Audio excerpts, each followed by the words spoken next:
पाप और पुण्य, मनुष्य और उसका कर्म। जी हाँ, आज मैं आपको बता रही हूँ कि इंसान को किस पाप की सजा पुनर्जन्म में मिलती है। जैसे कि आपको पता है यह कलयुग है, यहाँ लोग किसी भी पाप को करने से डरते नहीं है। उन्हें लगता है कि कोई भगवान नहीं है, कोई पुण्य जन्म नहीं है, तो फिर ये क्या है।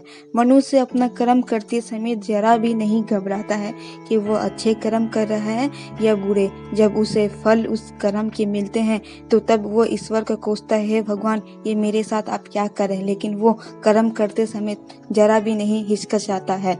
इसीलिए मनुष्य को बताया गया कि वो हमेशा अच्छे कर्म ही करे ताकि उसे अच्छे फल की प्राप्ति हो। तो इनमें से हम आपको बताते हैं कि किस पाप के कर्म हमें मिलते हैं, क्या पाप करने से क्या उसके फल मिलते हैं।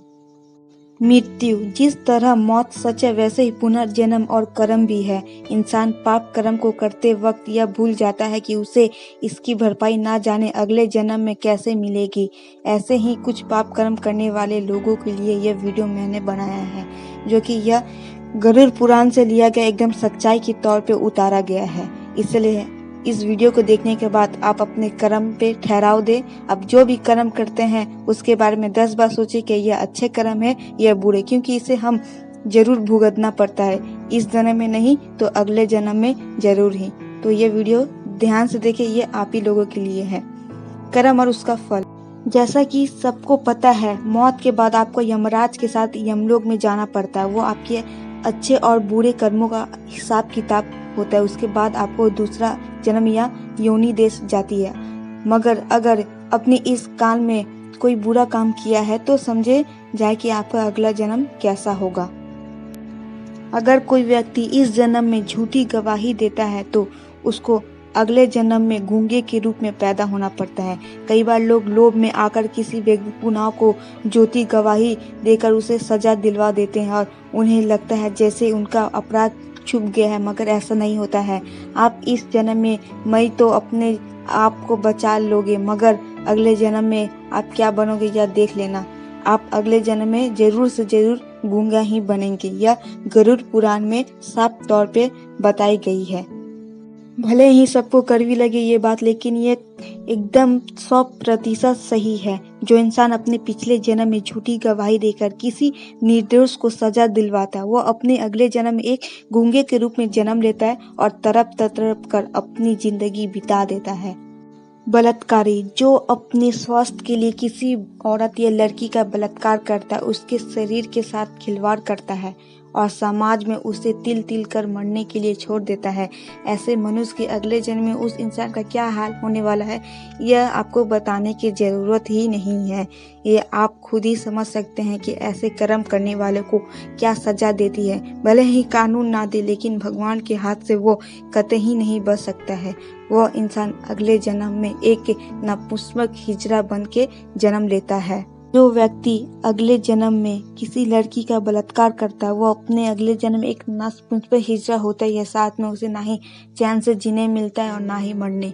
ठीक मरने के बाद कफन तक उस इंसान को नसीब नहीं होता है। जहर देकर मारने वाला, आजकल के युग में इंसान को मारना एक आम बात हो चुकी है। पति पत्नी को मार ही है, बेटा बाप को मार डालता है। लालच में इतने अंधे होते जा रहे हैं कि किसी को कुछ पता ही नहीं है। ऐसे ही अगर कोई इंसान किसी को जहर देकर मार देता है तो उसका क्या हाल हो सकता है उसके पुनर्जन्म में। तो आइए जानते हैं इस बारे में भी कि जो व्यक्ति अगर किसी को जहर देकर मारता है तो वो अगले जन्म में क्या होकर पैदा होता है। वह व्यक्ति पागल के रूप में जन्म लेता है। यदि कोई इंसान अपने इस जन्म में किसी को जहर देकर मारता है तो वो अगले जन्म में एक पागल विचित्र व्यक्ति के रूप में जन्म लेता है। पूरी जिंदगी उस पाप की सजा को भोगता है।